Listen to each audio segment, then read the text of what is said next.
Hello student, स्वागत है आप सभी का मेरे YouTube channel R S chemistry solution में, जहां पर हम बनाने वाले हैं केमिस्ट्री को एकदम आसान।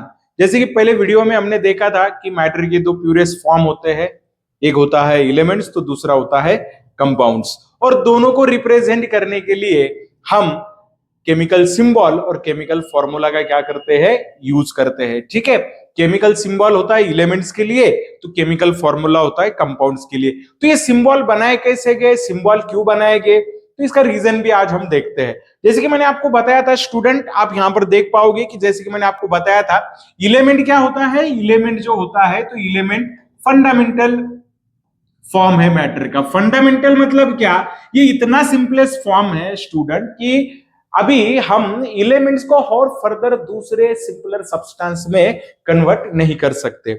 और ये जो एलिमेंट होता है ये कंपोज्ड होता है एटम से, और एलिमेंट को अगर मुझे रिप्रेजेंट करना है तो केमिकल सिंबल यूज करना पड़ेगा। मन में एक सवाल आता है कि सर केमिकल सिंबल की जरूरत क्यों पड़ी?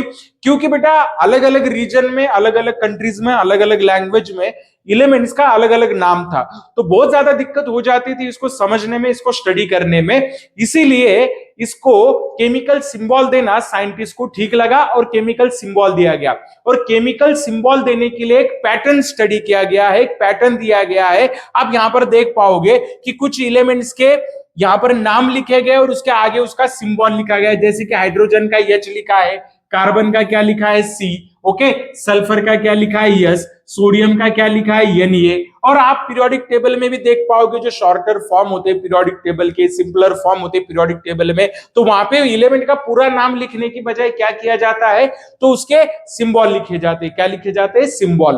तो ये सिंबल कैसे डिसाइड किए गए हैं, कुछ एग्जांपल से मैं आपको समझाऊंगा, सो आपको एक आइडिया आ जाएगा। और उसके बाद आप किसी भी एलिमेंट के सिंबल से ही उस एलिमेंट का नाम क्या कर सकते हो, आइडेंटिफाई कर सकते हो। क्योंकि सिंबल हर एलिमेंट के लिए यूनिक है स्टूडेंट। क्या है? यूनिक है। उसका नाम पूरे वर्ल्ड में कुछ भी हो, लेकिन उसका सिंबल क्या रहेगा? कांस्टेंट रहेगा, सेम रहेगा, यूनिवर्सल ही रहेगा। ठीक है, तो चलिए देखते हैं मॉडर्न पीरियोडिक टेबल और उसमें एलिमेंट्स के सिंबल कैसे रिप्रेजेंट किए गए हैं उसको हम समझते हैं। ओके, देखिए स्टूडेंट, आप यहां पर देख पा रहे होंगे कि हमारे पीरियोडिक टेबल का जो पहला मेंबर है, फर्स्ट मेंबर है, वो फर्स्ट मेंबर कौन है? हमारे पीरियोडिक टेबल का फर्स्ट मेंबर कौन है? हाइड्रोजन। तो मैं क्या करता हूं ना, यहां पर हाइड्रोजन का नाम लिखता हूं। ये हाइड्रोजन का नाम लिखा है स्टूडेंट, क्या लिखा है? हाइड्रोजन का नाम। और हमारे पीरियोडिक टेबल का जो दूसरा एलिमेंट है स्टूडेंट, वो कौन सा है? हेलियम है। तो मैं हेलियम का भी नाम यहां पर लिखता हूं। बार बार तो मैं हेलियम लिखूंगा नहीं और बार बार मैं हाइड्रोजन भी लिखूंगा नहीं, मुझे तो केमिकल सिंबल यूज करना है। तो हाइड्रोजन का केमिकल सिंबल कैसे डिसाइड किया गया? देखिए, तो हाइड्रोजन का जो नाम है वो नाम देखा गया और उसके बाद देखा गया उसका इनिशियल लेटर, उसके नाम का जो इनिशियल लेटर है उसको कंसीडर किया गया। और हेलियम का भी वैसे ही सिंबल डिसाइड किया गया है, इनिशियल लेटर कंसीडर किया गया है। क्या कंसीडर किया गया है? Initial letter. तो हाइड्रोजन का जो इनिशियल लेटर होगा वही उसका सिंबल बनेगा। कैपिटल में लिखना है, बस किस में लिखना है? कैपिटल में। तो हाइड्रोजन का सिंबल क्या है स्टूडेंट? H। तो यहां पर हाइड्रोजन का सिंबल क्या लिखा है आप देख पा रहे होंगे कि हाइड्रोजन का सिंबल क्या है पीरियोडिक टेबल में? H है। लेकिन अगर अभी मैं हेलियम का सिंबल डिसाइड करूं तो हेलियम का सिंबल भी कहां से स्टार्ट होगा? पहला लेटर तो लिखना ही है आपको, H। लेकिन मैं H सिंबल तो हेलियम को दे नहीं सकता क्योंकि ऑलरेडी डिसाइड हो चुका है किसके लिए?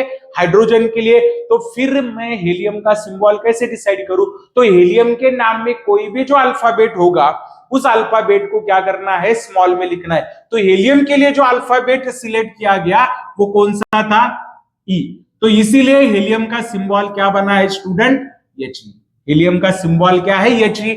आप देख पाओगे कि यहां पर दूसरे भी कुछ एलिमेंट है जिनका सिंबल, जिनका इनिशियल लेटर क्या है? हाइड्रोजन। आप यहां पर हाफनियम देख सकते हो। ठीक है, तो हाफनियम जो है, ठीक है, देखिए हाफनियम, ओके, तो इसका भी इनिशियल लेटर क्या है स्टूडेंट? आप देख पाओगे इसका भी इनिशियल लेटर क्या है? H। ओके, लेकिन अगर मैं इसको H से ही लिखूं तो दिक्कत हो जाएगी, ये मुझे नहीं समझ में आएगा कि हाइड्रोजन है कि हेलियम है कि हाफनियम है। तो इसीलिए फिर जो दूसरा वर्ड है ओके। दूसरा जो अल्फाबेट है वो अल्फाबेट स्मॉल में यूज किया जाता है। ओके, तो ये तो नहीं यूज किया, तो फिर क्या यूज किया, एफ यूज किया, और हाफ नियम का सिंबल बन गया एच।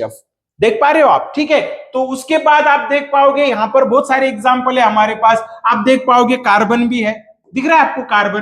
तो कार्बन का नाम स्टार्ट कहां से होता है, कार्बन अगर हम देखें तो ये क्या है कार्बन, तो कार्बन का सिंबल क्या आएगा स्टूडेंट, सी।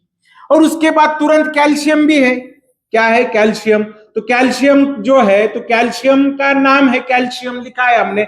अगर मैं सिर्फ सी सिंबल दूंगा तो पता नहीं चलेगा, इसीलिए कैल्शियम के नाम में ए भी है, तो ए को स्मॉल लेटर में लिया गया और कैल्शियम का सिंबल क्या बन गया, सी ए। होप कि इस शॉर्ट वीडियो से आपको समझ में आया होगा स्टूडेंट, इस छोटे से वीडियो से आपको समझ में आ गया होगा स्टूडेंट की एलिमेंट्स के जो सिंबल है वो कैसे दिए जाते हैं और पीरियोडिक टेबल में उसका कैसा यूज होता है, ठीक है। तो आपको कम से कम फर्स्ट 30 to 40 एलिमेंट्स के नाम और सिंबल पता होना जरूरी है। नाम अगर पता चल जाए ना स्टूडेंट, तो सिंबल देना बहुत ज्यादा आपके लिए क्या हो जाएगा, आसान हो जाएगा। ऐसे ही अच्छे अच्छे छोटे छोटे ट्रिक्स के लिए आपको इस चैनल को सब्सक्राइब करना है, इस वीडियो को लाइक करना नहीं भूलना है, शेयर करना नहीं भूलना है।